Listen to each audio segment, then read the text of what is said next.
Hello students, welcome back to the e-session of Rural Marketing by Assistant Professor Hardik Solanki associated with LJ Integrated MBA. In our previous session, we have understood the meaning and definition of rural marketing and rural-urban divide in India. Let's start today's session with the size and growth of rural markets in India.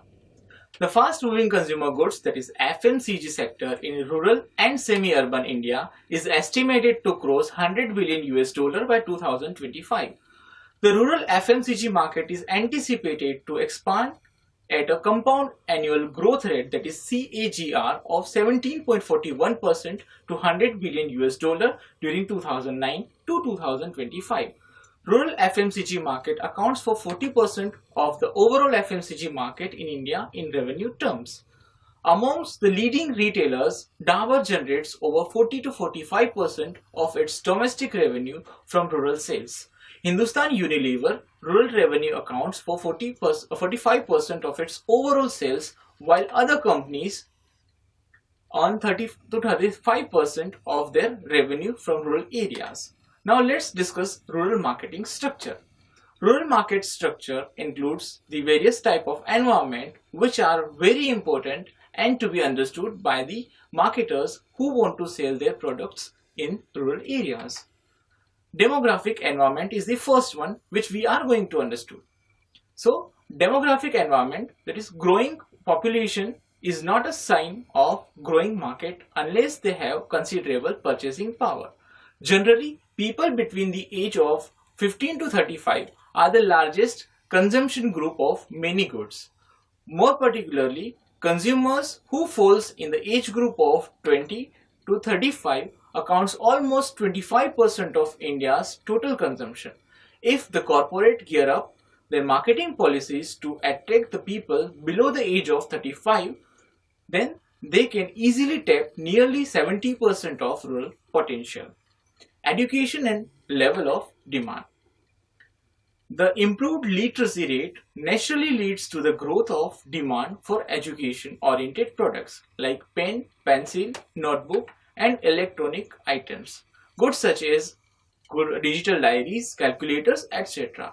It also increases the rural employment opportunities, disposable income, and finally rural purchasing power for several products in the sector of consumer durables as well as FMCG. So the growth in rural literacy level results in noticeable change for the improvement of rural people's social economic status. Family structure. Different type of family structure are existing in the demographic India. This can be broadly classified based on the number of household in a family under two groups, namely joint family and nuclear family. Again, following the same classification pattern, nuclear family can be divided into two types such as nuclear family with elders and without elders. Rural housing pattern. Rural household pattern consists of family structure and housing pattern. In rural area also, Indian tradition joint family system is slowly goes down, and the nuclear family culture is spreading alike in the urban areas. Occupational pattern. Agriculture and allied activities are the main occupation for the rural people, and allied activities includes horticulture, forestry, fisheries, animal husbandry, horticulture, etc. The everyday needs for the villagers are also met by the many other type of occupations. Physical environment. Indian land is a mixture of both domestic land as well as cultivation land, but unfortunately urban side cultivation land also slowly utilized for factories, apartments, building, multiplexes and so on. In contrast, with the urban side, the rural cultivation land is still used for the agriculture purpose. Distinguishes features. Rural land is a combination of cultivation land and farmhouses. Farmers normally live in their own farmhouses, and those houses fall in the category of kacha makan in general. If we observe Indian villages, construction of houses are majorly based on religion, caste and relationship. Economic environment. There is a tremendous growth in rural Indian economy. The higher income class in the rural sector has almost grown 6 times. There is an increase in the rural per capita income also. Saving pattern. Rural people are also becoming aware of saving their income during the crisis situations like COVID-19. Based on some research, it has been reported that around 81% of the rural households save a portion of their disposable income for the future. Socio-cultural environment.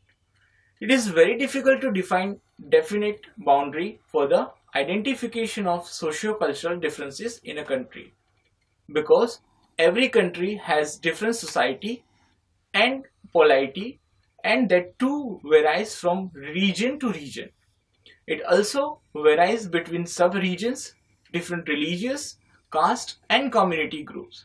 So some common factors have been grouped together to form socio-cultural regions. Caste system.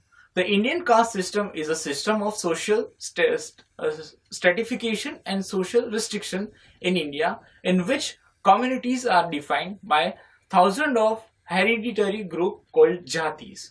Indian society stands strongly on four pillars such as Brahmin, Kshatriya, Vaishya and Shudra. Other subcastes and cults are constructed on these pillars only. Administrative and legal structure of rural India. Panchayat Raj is a South Asian political system mainly in India, Pakistan and Nepal. In India, it has a four-way administrative structure, namely Gram Sabha, Gram Panchayat, Panchayat Samiti and Zilla Parishad. Traditionally, it is an assembly of villagers under the head of 5 respective elders to settle their disputes. Technological environment. The major 3 revolutions, green revolution in the agriculture sector, white revolution in the dairy sector, fiber revolution in textile industry. So now we are going to discuss about the first, that is green revolution. From the year 1967 to 1978, it termed as a green revolution period. The main motive of the government to initiate this program is to improve food grain production in India by using advanced equipments and attain self-sufficiency in the area of food production. It is same like white revolution. With the successful implications of green revolution, the government initiated the white revolution to achieve self-sufficiency in the area of milk production. The main motive of this policy was the producer cooperative society should try to match urban demand with the supply of rural produce.